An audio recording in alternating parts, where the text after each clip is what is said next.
JT.fr, fournisseur officiel de football. Bonjour tout le monde, va bien commencer ce JT Foot Mercato avec le focus du jour qui concerne ce jeudi l'OL. Le club lyonnais est en train de réaliser un gros mercato. Depuis le début de cet hiver, John Textor et ses équipes ont enregistré l'arrivée de Malik Fofana, Lucas Perry et Adrielson, mais ils ne comptent pas s'arrêter en si bon chemin. En quête de renfort offensif, l'Olympique lyonnais avance ses pions pour Arnaud Danjuma. Selon nos informations, le dossier est en très bonne voie. L'ailier néerlandais est très emballé à l'idée de rejoindre Lyon, lui qui a même échangé sur le sujet avec un certain Memphis Depay. En ce qui concerne les clubs, Villarreal n'est pas contre un deal, mais la balle est dans le camp d'Everton, qui est à la recherche d'un remplaçant avant de casser son prêt. La volonté des Rodaniens est d'obtenir un prêt avec une option d'achat si celle-ci n'est pas supérieure à 15 millions d'euros. Du côté des milieux, le feuilleton Nemanja Matic n'est pas prêt encore de prendre fin. Selon nos informations, l'ancien pilier de Chelsea et de Manchester United ne souhaite pas poursuivre sa carrière à Rennes. Lyon s'est positionné pour le récupérer. D'après l'équipe, les dirigeants lyonnais pistent un plan B en Turquie en cas d'échec sur ce dossier. En effet, ils auraient d'ores et déjà adressé une offre à Fenerbahçe pour faire venir Ismail Ljuksek. Le joueur est sous contrat jusqu'en 2027 avec le club de Super League. Par contre, ça se complique pour les renforts défensifs. Le géant de Porto David Carmo est très chaud à l'idée de rejoindre la cité rhodanienne,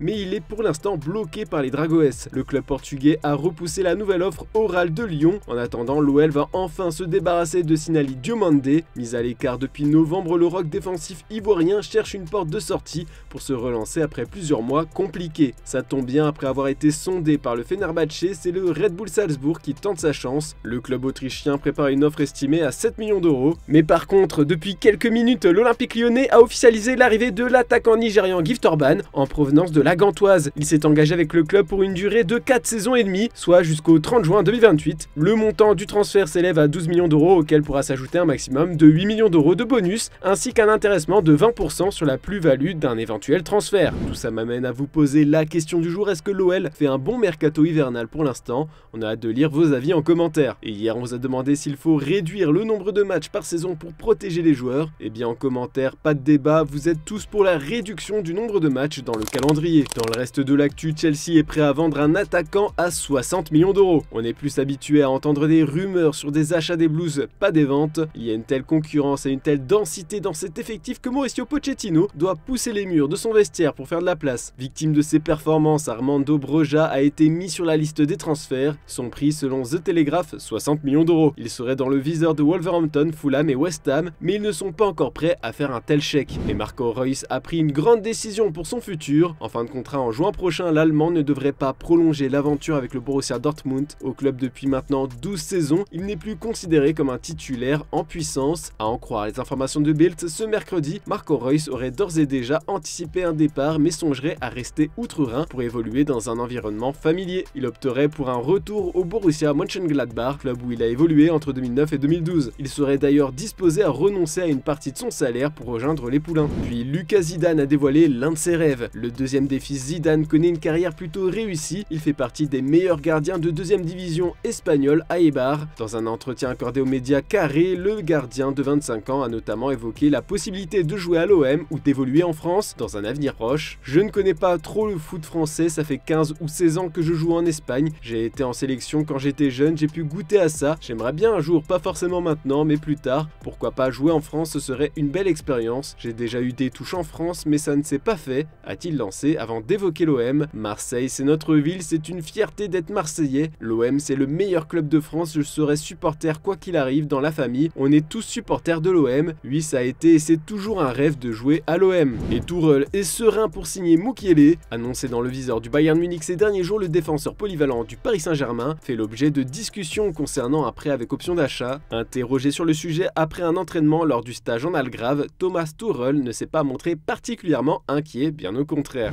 Also wenn überhaupt was über die Bühne gehen soll, egal welcher Deal, dann hilft es ungemein nicht drüber zu reden vorher, sonst verärgert man alle beteiligten Parteien und das wollen wir natürlich nicht.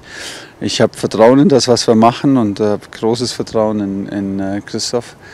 Deshalb, wir wissen, was wir wollen, wir versuchen Dinge möglich zu machen und die Aufgabe als Trainer ist die, hier mit der Energie zu sein und mit der Mannschaft zu arbeiten, die wir haben. Die sind gut und es ist gute Energie drin, da liegt der Fokus drauf. Asdin Ounahi prend de la confiance grâce à la CAN. Homme du match lors de la victoire facile face à la Tanzanie, le Marocain a assuré que son regain de forme n'était pas lié à une différence de motivation entre ses moments passés avec l'OM et ceux en sélection nationale. Le milieu des Lions de l'Atlas est persuadé d'être sur le bon chemin pour retrouver son vrai niveau. C'est la motivation avec l'équipe nationale? Non, c'est pas la motivation. Même mon club, je suis motivé. Mais après, voilà, dernièrement au club, il y avait plusieurs trucs que ça fait. J'étais pas à 100%. J'en ai déjà parlé de ça. Il y avait une interview qui est sortie sur beIN Sport. Voilà, je parlais de l'équipe, je parlais de Olympique Marseille. Donc voilà, aujourd'hui et même avant mes dernières semaines à Marseille, j'étais beaucoup mieux. Après ma blessure de dos, j'étais beaucoup mieux. Mentalement, j'étais bien. Et voilà, aujourd'hui, c'est comme je l'ai dit avant, on commence à retrouver le Ounahi de Coupe du Monde.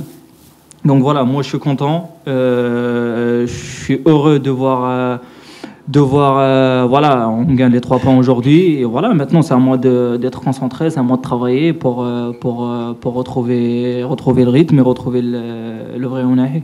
Vinicius Junior travaille sur un gros transfert. Depuis plusieurs mois, le Real Madrid suit avec attention le cas Alphonso Davies. Pour tenter de le recruter, les Madrilènes espèrent qu'il ne prolongera pas son bail avec le Bayern. Pour arriver à leur fin, Relevo explique que Vinicius Junior a été envoyé au front pour discuter avec le polyvalent latéral gauche et tenter de le convaincre de dire oui au Real Madrid. Le média ibérique précise que les pensionnaires du stade Santiago Bernabéu avaient déjà fait appel à leur numéro 7 au moment des négociations avec Jude Bellingham. Les deux joueurs avaient échangé lors d'une soirée à Miami où il avait vanté les mérites de son club. Le Real Madrid espère qu'il se montrera tout aussi convaincant avec Alphonso Davies, c'est leur meilleur scout. Et on a quelques exclus foot mercato à vous partager ce jeudi. Libre de tout contrat après 3 saisons passées à l'Olympiakos, Yann M'Vila n'a pas l'intention de raccrocher les crampons. L'ancien Rennais pourrait rebondir outre-Manche car selon nos informations, il est la priorité de Sunderland. Les Black Cats étaient déjà très intéressés par le profil du Français l'été dernier et des discussions ont repris cet hiver. Ce mercredi sur notre site, nous vous avons révélé que le Stade Rennais et Reims avaient trouvé un accord pour le transfert du milieu de terrain hollandais Azor Matuziwa. Plusieurs médias ont fait l'état d'un montant de 16 millions d'euros. Nous pouvons vous confirmer cette somme pour la part fixe du deal, mais selon nos informations, des bonus de l'ordre de 4 millions d'euros ont été inclus dans la transaction. Reims peut donc potentiellement récupérer 20 millions d'euros pour un joueur acheté 4 millions d'euros il y a 2 ans et demi. Enfin, on passe aux officiels du jour, car l'OGC Nice se montre enfin actif dans ce mercato hivernal. Le latéral droit Valentin Rosier arrive en prêt avec option d'achat en provenance de Beşiktaş. Je suis heureux de retrouver la France dans un club ambitieux comme l'OGC Nice. Maintenant, j'ai hâte de me mettre au travail sous mes nouvelles couleurs. J'ai suivi la première partie de saison, il y a de grandes choses à faire ensemble. Je suis très motivé et j'espère aider le gym à atteindre ses objectifs, a déclaré le natif de Montauban dans le communiqué du gym. La Real Sociedad a connu quelques problèmes dans son secteur offensif dernièrement. Pour y remédier, la direction du club basque a décidé de renforcer son équipe avec l'arrivée de Geraldo Becker, l'attaquant de l'Union Berlin. Il a signé un contrat de 3 saisons avec l'écurie de Saint-Sébastien avec une année optionnelle. Après 6 mois seulement à Manchester United, Sergio Reguilón a été renvoyé à Tottenham, sauf que le club londonien ne comptait pas sur lui et l'a de nouveau prêté. Le latéral gauche espagnol vivra la deuxième partie de la saison du côté de Brentford, actuel 16e du championnat anglais. Puis le SSC Napoli officialise l'arrivée de Ahmed Traoré en provenance de Bournemouth dans le cadre d'un prêt avec option d'achat. C'est la deuxième recrue hivernale des Partenopei après Pasquale Mazzocchi.